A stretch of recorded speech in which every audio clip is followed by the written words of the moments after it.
বৃষ্টির দিন আজ খিচুড়ি রান্না হবে। এখানে আমি চাল আর ডাল ধুয়ে ভিজিয়ে নিয়েছি, আলু আর গাজর গ্রেট করে নিয়েছি, 500 গ্রাম পরিমাণে নিয়ে নিয়েছি মুরগির বুকের মাংস এবং আগে থেকে থাকা গরুর মাংসের ঝোল ছিল, সেটা আমি খিচুড়ির সাথে ইউজ করব।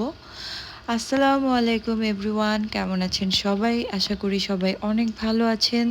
আমি চলে আসলাম আমার চ্যানেল জীবন সুন্দর থেকে। আপনাদের সবাইকে আমার চ্যানেলে আমন্ত্রণ জানাচ্ছি সব ভিডিও দেখার জন্য। আর এই মুহূর্তে যারা আমার ভিডিওটি দেখছেন, অবশ্যই আমার চ্যানেলের ভিডিওগুলো যদি আপনাদের ভালো লাগে তাহলে অবশ্যই লাইক, কমেন্টস এবং শেয়ার করে আমার পাশে থাকবেন। আমার চ্যানেলটি সাবস্ক্রাইব করবেন। ইতিমধ্যে যারা আমার চ্যানেলটি সাবস্ক্রাইব করেছেন তাদেরকে অনেক ধন্যবাদ। আর যারা এখনও আমার চ্যানেলটি সাবস্ক্রাইব করেননি তাদেরকে রিকোয়েস্ট করছি আমার চ্যানেলটি সাবস্ক্রাইব করার জন্য। এদিকে আমি কড়াতে তেল দিয়ে পেঁয়াজ একটু ভাজা ভাজা করে গরম মশলাগুলো দিয়ে দিলাম আস্ত, এবং আদা এবং রসুন দিয়ে ভালো করে নেড়ে নিচ্ছি। সুন্দর করে নাড়তে হবে যেন আদা রসুনের কাঁচা গন্ধটা না থাকে। এবং আগে থেকে নিয়ে রাখা হলুদ, মরিচ, ধনিয়া, জিরা এগুলো দিয়ে দিলাম। এখন একটু কষিয়ে সামান্য পরিমাণে আমি একটু পানি অ্যাড করে দিব যেন মশলার কাঁচা গন্ধটা না আসে। তারপরে আবার এটাকে ধিমা আঁচে কষাতে হবে। খিচুড়ি আমরা সবাই রান্না করতে পারি, কিন্তু আপনারা অনেকেই আমার রান্নার ভিডিওগুলো পছন্দ করেন, তাই এই ভিডিওগুলো আপলোড দেওয়া। এখানে আমি আলু আর গাজর অ্যাড করে দিয়েছি। এখন এটা হালকা সিদ্ধ হওয়া পর্যন্ত একটু ওয়েট করব। এই তো এভাবে করে নেড়ে দিচ্ছি, জাস্ট পানিটা শুকাবে, দেন আমি আগে থেকে ধুয়ে রাখা চাল ডালটা এর মধ্যে দিয়ে দিব। সবগুলো চাল আর ডাল একসাথে দিয়ে দিয়েছি।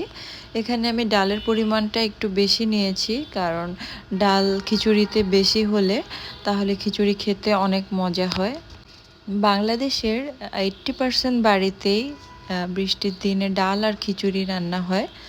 আমাদের বাড়িতেও সেম, এর ব্যতিক্রম নয়। তো আমি এর মধ্যে পানি অ্যাড করে দিয়েছি। এই চালগুলো আম্মু খাগড়াছড়ি থেকে নিয়ে এসেছিল প্রায় 20 কেজির মতো। তো আজকে 3-4 মাসে প্রায় শেষের দিকে চলে এসেছে।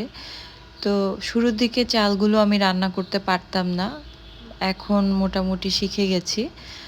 তো এই তো এখন আমার খিচুড়ি প্রায় হয়ে আসছে। আর আমি অন্য একটি প্যানে চিকেনগুলোকে ছোট ছোট পিস করে ভেজে নিয়েছি। আমরা যেহেতু 4 জন মানুষ, তাই এখানে বেশি চিকেন নেইনি। আর এগুলো সব সলিড মাংস, কোনো হাড়যুক্ত মাংস এখানে নেই। মূলত বাচ্চাদের উদ্দেশ্যে আমার এই রান্নাটা আজকে করা, ওরা খেতে চেয়েছিল।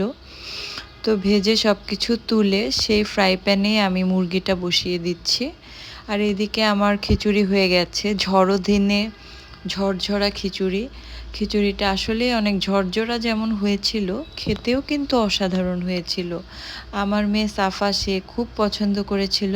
আর আপনাদের ভাইয়া তার একটা মানে স্বভাব আছে, সেটা হচ্ছে যে খারাপ হলে সে বলে যে এটা কম হয়েছে, এটা বেশি হয়েছে, কিন্তু যখন কোনো কিছু খেতে ভালো লাগে তখন আর কোনো কমেন্টস করে না, শুধু খেতেই থাকে।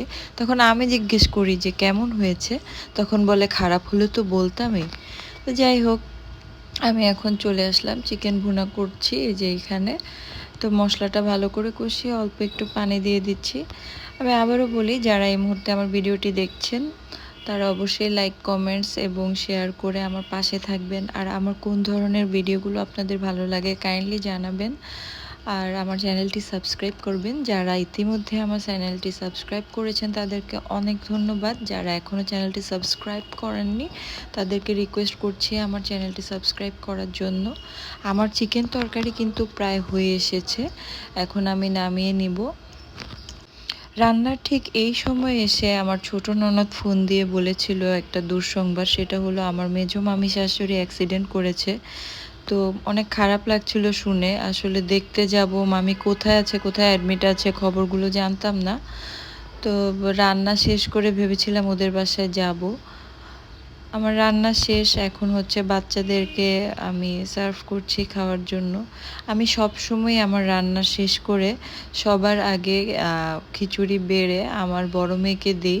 ছোটজন তো এখনও ছোট, সে তো এত বুঝে না, কিন্তু বড়জনকে এবার ভাবে মানে সাজিয়ে গুজিয়ে দিলে সে খুব পছন্দ করে, আর আমি তাই চেষ্টা করি।